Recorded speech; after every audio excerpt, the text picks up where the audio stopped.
Hallelujah, hallelujah, Jesus. Hallelujah, salamat Panginoon sa umagang ito. Salamat Panginoon sa aming ng buhay, sa kalakasan Panginoon ng pisikal pangatawan. Salamat Panginoon sa buong isang linggo. Salamat Panginoon sa patuloy mong pagbibigay ng kalakasan sa bawat isa sa amin. Nawa Panginoon sa simula ng aming serbisyo sa umagang ito, nawa ay tumako ka sa bawat isa sa amin. Ibuhos mo po Panginoon ang iyong pagpapala sa umagang ito. And we claim it, O Lord God. Maraming salamat Panginoon. And we declare your power and authority, O Panginoon. Maraming salamat. In Jesus' name, Amen. Hallelujah. Bigyan po natin ng papuri Panginoon sa umagang ito. Hallelujah, hallelujah. Hallelujah, Jesus. Hallelujah. Kung meron na tayong mga Biblia, buksan po natin sa Ecclesiastes chapter 3, verse 1.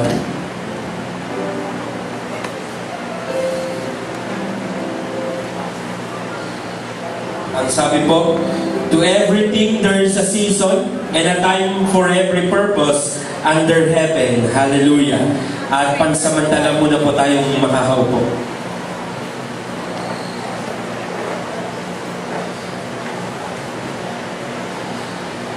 Ang sabi ko, to everything there's a season and a time for every purpose under heaven. Pagka daw po tayo may gustong mangyari sa ating buhay, ang gusto po lagi natin, gusto ko ngayon na. Lagi nating ayaw ko ng mamaya, gusto ko ngayon ang mangyayari. But, pagka po yung mga bagay na ito ay hindi po nagiging sang-ayon sa ating sariling plano, ang nangyayari po, nagkakaroon tayo, natetel po tayo na magtanong, when? Panginoon, kailan? At dahil po dito sa mga bagay na ito, hindi po tayo lumalago. Kailangan po natin pagdating po sa patience sa ating paghihintay. Kailangan po natin pag-aralan ito na maging patient tayo na ibibigay ng Panginoon ang mga bagay na ito. Nasa halip na mag-focus tayo sa tanong na way, Lord, magtitiwala ko sa iyo. Hallelujah. At pagka po nangyari po ito, yung lagi tayong nagtatanong, lagi tayong irritable, bakit ang tagal naman? Meron po tayong nakakaligta ang mga bagay sa ating buhay. Namimiss po natin yung joy.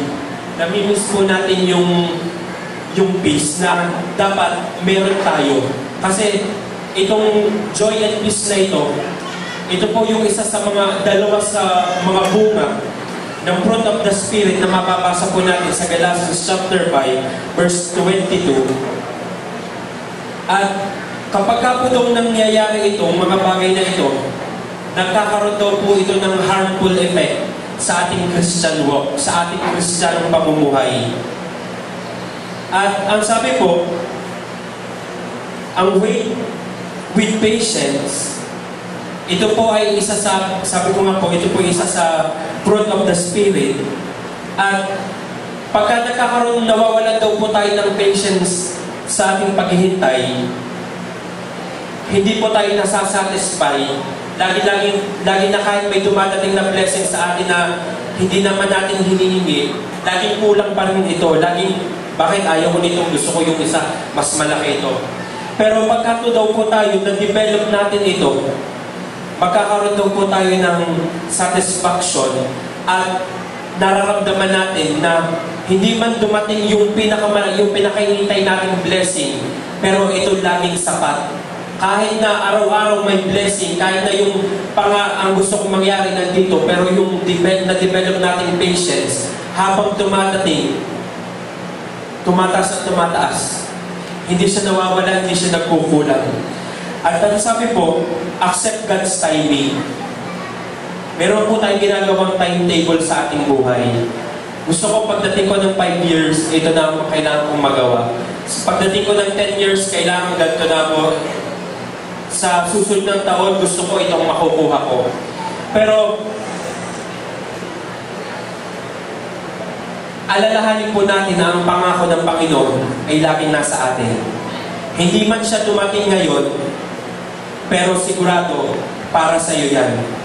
Hallelujah.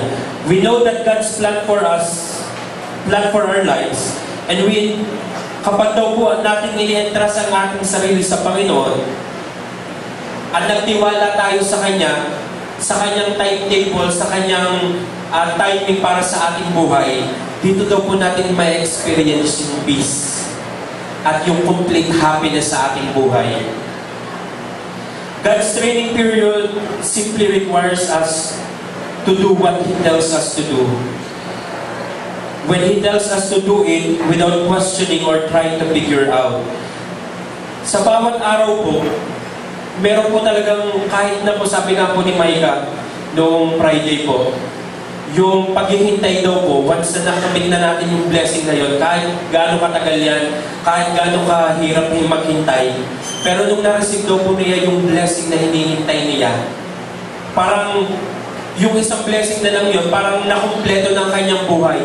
Parang yung kasiyahan na dapat ganito lang, parang na-overwhelm pa yung buong pamilya niya sa mga blessing na nangyayari.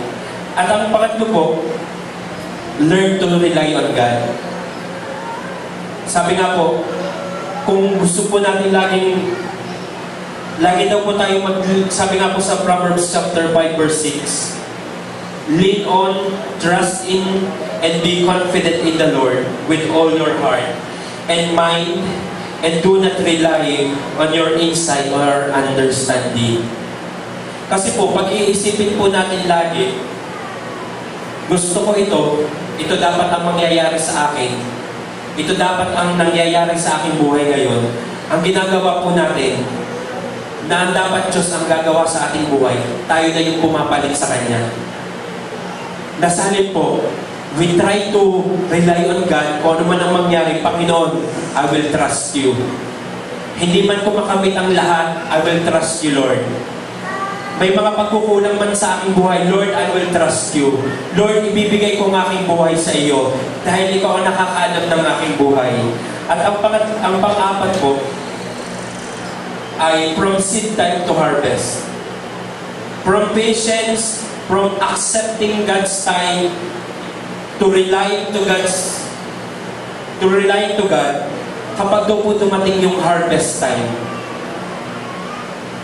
Gano'n man kahirap ang pinagdaanan natin sa panahong ito, yung pagkukulang, yung kahinaan, yung pagdurusa sa ating buhay, yun daw pong blessing na nakamit natin dito. Kahit na para sa ating sarili lang itong blessing na hiningi natin, makikita natin yung ating pamilya na aapektuhan din itong happiness, ng joy na ito, ng blessing na ito. At sabi nga po sa Habakkuk chapter 2 verse 3, but these things I planned won't happen right away. Slowly, steadily, surely, the time approaches when the vision will be fulfilled. If it seems slow, do not despair. For this thing will surely come to pass. Just be patient. They will not be overdue a single day. Ang Panginoon po, hindi po siya late, pero hindi po lagi siyang una. Maaari pong may times tayo na hiningin natin, Panginoon, kailangan kong ito na ibigay ng Panginoon. Ang puri tayo, Panginoon, kailangan ko nito. Dumating ang isang buwan, ang buong isang taon, ang 3 taon, 4 na taon, Panginoon, bakit wala? Ang tagal ko nang hinihintay. Panginoon, akala ko ba hindi ka late? Pero kaya pala nangyayari ang mga bagay na yun. Dahil God is preparing you for a greater blessing. Hindi man yun ang ibigay ng Panginoon exactly sa iyo, pero during that harvest time, Panginoon, salamat. Alam ko, right timing ito, Lord God. Panginoon, alam ko ito yung blessing na ibinibigay mo sa akin. Kaya Panginoon, magtitiwala ako at magpapasalamat sa iyo. Sabi po, ang mga bagay pong ito ay nangyayari sa ating buhay. Hindi para tayo pahirapan, kundi para turuan tayo, i-guide tayo ng Panginoon, at i-lead tayo ng Panginoon sa tamang pagdaan. Maaari pong yung blessing na yun na hinihingi natin ay hindi binigay ng Panginoon dahil maaaring itong hinihingi natin ito ay makakasama sa atin at makakabuti sa atin. Naalala ko po yung sabi ng Ate Deca, yung sa kanyang patotoo po at saka inulit po niya nung Friday, na siya po ay papunta sa office yata po sa Calamba, sa Santo Tomas yata po yun, Tanawan po. Sasakay daw po siya ng bus, malalate na siya, pero hindi siya pinasakay ng Panginoon kahit na malalate siya. Bakit po? Dahil doon sa daan, doon sa start doorway po sa daan, meron pong panganib na nang mangyayari. Kita niyo po yun. Kung isinakay po siya ng Panginoon doon, baka pumari po siya masugatan o masaktan doon. Pero yung God's timing and God's plan para po sa ating buhay ay lagi pong hindi nagkakalayo yan. Lagi pong magkasama yan. Ang kailangan po lang natin, magtiwala. Kung ang Ate Deca po ay nagpursigil sumakay doon, hindi siya naghintay na sumakay doon sa susunod na bus. Baka po, kung ang bus po ay magilid o natumba, baka pumaring nasaktan pa siya o mas mahigit pa po yung damage na nangyari sa kanyang buhay. Kaya po, mag-start po tayo, hindi po natin kailangan i-figure out ang mangyayari. Ang kailangan po lang natin ay magtiwala sa Panginoon. Hallelujah. Tayo pong lahat ay tatayo.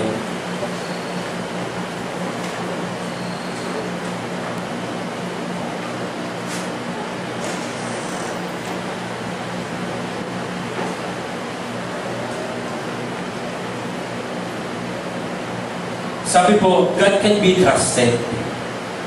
He will never disappoint you because He cannot lie. He hears and listens and is willing to able to perform His promises and answer prayers. Be courageous, wait patiently, and trust Him. Maaari pong sa bawat araw na ating pinagdadaanan, meron po tayong may mga inihiling sa Panginoon. But lagi po nating alalahanin yung Psalms chapter 40 verse 1 na I waited patiently for the Lord and He inclined me and He heard my cry. Sa Psalms chapter 27 verse 14, wait on the Lord, be of good courage, and He shall strengthen your heart. Wait, I say, on the Lord. When waiting for an answer to prayer, or the expected result of obedience to God's word, there might be temptation to be discouraged. But the Bible teaches us to be of good courage.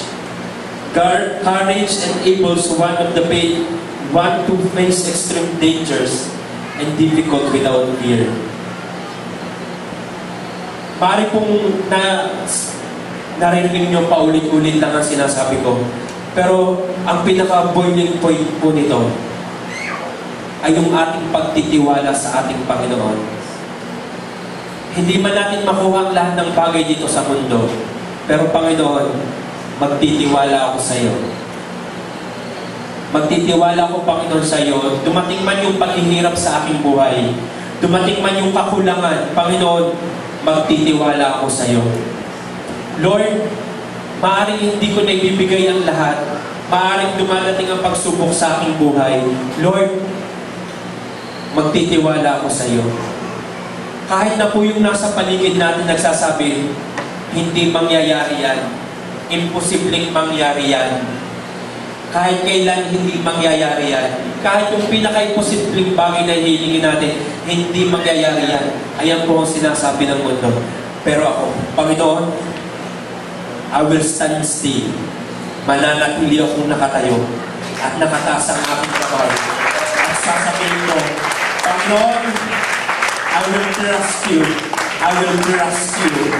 Hallelujah, hallelujah, hallelujah. Bigyan natin ang Panginoon ng isang papuso bago nito. Hallelujah, Jesus. Hallelujah, hallelujah. Hallelujah, Jesus. Ay sa ating pong pananalangin sa umaga nito, bago doon natin itulog ang ating mga kahilingan, Lord, I will trust you. Magtitiwala ko sa iyo, Panginoon. I-claim ko ito, Panginoon, mangyayari ito. Hindi man itong maganap ngayon, pero alam ko, sa dako pa roon, sa mga darating na araw, Lord, alam ko, ipagkakaloob mo ito sa akin. Hallelujah. Panginoon, maraming salamat po sa umagang ito. Salamat, Panginoon, sa patuloy mong pag-iingat at paggabay sa bawat isa sa amin. Salamat, Panginoon, sa patuloy mong pagkatagpo ng aming mga pangangailangan. Salamat, Panginoon, sa patuloy mong pagbibigay ng kalakasan sa bawat isa sa amin. Salamat, Panginoon, sa patuloy mong pagbibigay ng kasiyahan, Panginoon. Salamat, Panginoon, sa patuloy mong paglubog ng iyong banal na Espiritu sa amin. Salamat, Panginoon, sa iyong pagpapakita ng iyong mga himala na sa bawat araw, Panginoon, ng aming paghihintay. Nandun, Panginoon, patuloy mong ipinakikita sa amin na ang mga bagay na aming mga hinihingi ay iyong pagkakaloob sa amin. Lord God, sa umagang ito, sa aming mga prayer requests, Panginoon, bago pa man namin pagdubangkitin ito, we claim it, O Lord God, in your name, Jesus. Hallelujah. Lord God, inilalapit po namin si Lord dyan sa iyong harapan. Alam mo po, Panginoon, ang kanyang sitwasyon ngayon. Nakakonfine siya, Panginoon, sa kanyang murang isipan. Hindi man niya masabi ng direkta, Panginoon, ng pasasalamat sa iyo. Pero, Panginoon, sa umagang ito, ang sabi mo sa iyong salita, Panginoon, na mahal mo ang mga bata, Panginoon. Kaya, Panginoon, sa kanyang karamdaman ngayon, nawa, Panginoon, ilapit mo po ang iyong mapagpalang kamay sa kanya. At in your mighty name, Jesus, Panginoon, we claim the complete healing, Panginoon, para sa kanya. Ganyan din, Panginoon, kay Brother Abner, Panginoon, na meron po siyang back pain. Nawa, Panginoon, ay hindi ito makaapekto sa kanyang pag-alis, Panginoon. Sa kanyang pagtatrabaho, Panginoon, papuntang UK. Nawa, Panginoon, i-bless mo po ang kanyang buong pamilya. Ang buong pangangailangan ng kanyang buong pamilya, Lord God. Nakikita mo po, Panginoon, kung paano siya lumalapit sa iyong harapan. Nakikita mo po, Panginoon, kung paano siya nagpapagamit, Panginoon. Nawa, Panginoon, patuloy mong i-bless ang kanyang buong pamilya. Buo mo po, Panginoon, ipagkaloob ang pagpapala, Panginoon. Ganyan din po, Panginoon, inilalapit ko po ang aking inay sa gaganapin na operasyon, Panginoon, sa Monday. Nawa, Panginoon, na maging successful ito at nawa nang maging anumang komplikasyon, Panginoon, at maging ang kanyang recovery, Panginoon, ay maging mabilis. At maraming salamat, Panginoon, dahil ang katagumpayan, Panginoon, na ito, from healing, Panginoon, we claim it in your mighty name, Jesus. Ganun din po, Panginoon, sa mga aming mga kapatiran, Panginoon, na may mga nakaramdaman ng Panginoon. Bless them, O Lord God. Help them, Lord God. And we claim it in your mighty name, Jesus. We claim the double portion of your healing, Panginoon. Ganun din po, Panginoon, sa serbisyong ito. I-bless mo po ang bawat isa sa amin. Sa mga tatayo, Panginoon, sa pulpitong ito. Mula sa worship leader, Lord God, sa song leader, sa musicians, Lord God, sa altar singers. Ganun din po, Panginoon, sa magdadala ng iyong salita. Continue to bless them, Lord God. And continue to use them, Lord God. Na maging instrumento, Panginoon, ng iyong pagpapala. Na maging daluyan ng iyong pagpapala sa umagang ito.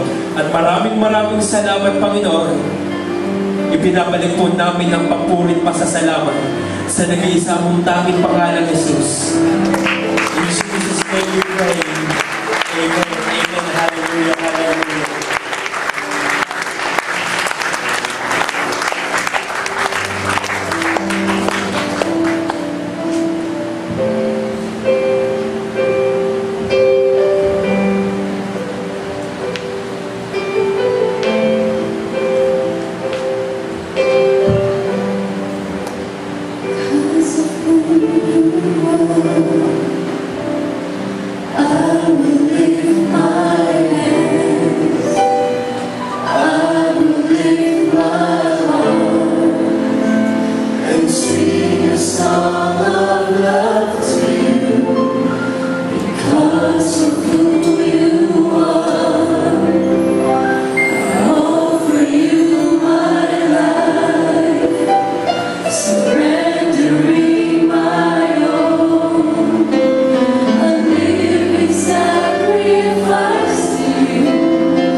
Everything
For the name of all my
Hallelujah, hallelujah.